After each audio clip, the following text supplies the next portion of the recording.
Telegramas da Embaixada Brasileira em Havana revelam que partiu do governo de Cuba a proposta de criação do Mais Médicos, numa negociação secreta com o governo de Dilma Rousseff, do PT.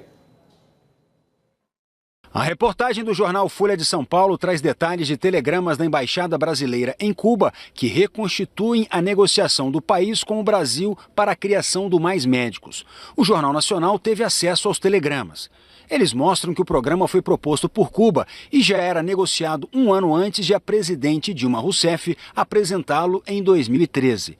Cuba apresentou todo o projeto, desde o envio de médicos e enfermeiras até a assessoria para a construção de hospitais a preços vantajosos, demonstrando a negociação de um acordo comercial entre os dois países.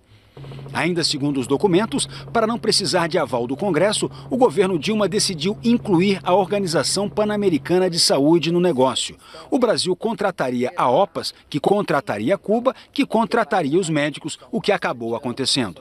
A Embaixada Brasileira em Cuba relatou que em maio de 2012, Márcia Cobas, vice-ministra de Saúde Pública daquele país, se reuniu com Alessandro Teixeira, então secretário executivo do Ministério do Desenvolvimento, Indústria e Comércio brasileiro.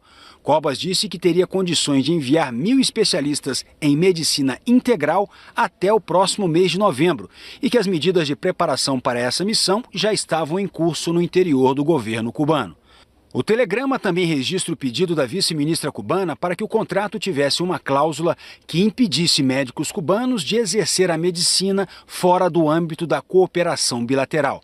A preocupação era evitar que os médicos ficassem no Brasil após o fim do contrato. Os telegramas mantidos em sigilo por 5 anos mostram que as negociações foram secretas para evitar reações da classe médica brasileira e do Congresso. Os documentos confirmam que o governo Dilma aceitou quase todas as exigências do governo cubano e propôs, inclusive, fazer os pagamentos diretamente do Brasil para Cuba, sem passar por Washington, nos Estados Unidos, sede da Organização Pan-Americana de Saúde. Os documentos mostram também a preocupação de Cuba com a exigência de um processo de avaliação dos médicos no país. Está em um dos telegramas. O lado cubano demonstrou extremo desconforto com a possibilidade de os médicos passarem por processo de avaliação e, eventualmente, rejeição em território brasileiro.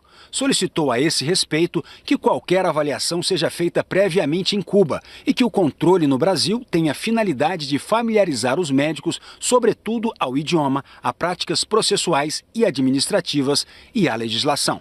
Brasil e Cuba só não concordaram no valor que cada médico receberia. O lado brasileiro propôs a quantia de $4.000 por médico, $3.000 para o governo cubano e $1.000 para o médico. Cuba disse que contava receber $8.000 por médico e contrapôs $6.000, sendo $5.000 para o governo cubano e $1.000 para o médico. A assessoria da ex-presidente Dilma Rousseff não quis se manifestar.